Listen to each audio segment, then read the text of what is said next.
एक बार एक किसान हर कभी आने वाले आंधी तूफान, ओलावृष्टि, तेज धूप इत्यादि से परेशान हो गया, क्योंकि कभी कभी फसल ज्यादा खराब हो जाती थी। इसलिए वह परेशान होकर ईश्वर से शिकायत करने लगा।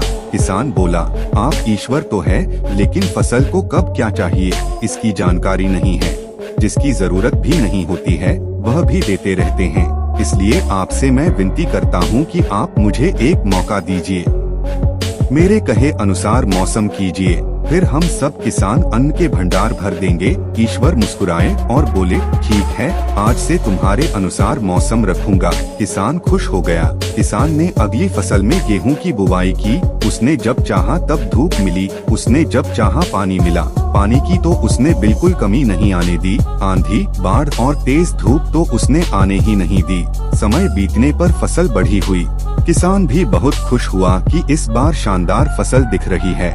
किसान ने मन ही मन सोचा कि ईश्वर को अब पता चलेगा कि अच्छी फसल के लिए क्या क्या जरूरी है। फालतू में ही किसान को परेशान करते रहते हैं। किसान फसल काटने के लिए खेत पहुंचा। गेहूं के पौधे की बालियों को हाथ लगाया तो उसके पैरों तले जमीन खिसक गई। उसने देखा कि किसी भी पौधे की बालियों में एक भी दाना नहीं था। किसान दुखी हो गया और बोला, हे ईश्वर, ऐसा क्यों हुआ? क्योंकि मैंने तो सब कुछ सही किया और सही समय पर किया। इस पर ईश्वर बोले, हे प्रिय किसान, ऐसा तो होना ही था, क्योंकि तुमने इन पौधों को बिल्कुल भी संघर्ष नहीं करने दिया। इन्हें ना तो तेज धूप में तपने दिया, ना ही आंधी का सामना करने दिया। इन्हें किसी भी प्रकार की चुनौतियों का सामना नहीं करने दिया।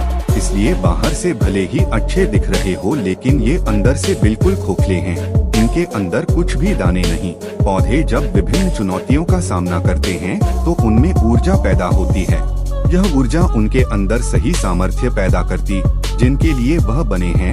दोस्तों, ठीक इसी प्रकार जब तक इंसान संघर्ष से नहीं गुजरता है, वह आदमी खोखला रह जाता है।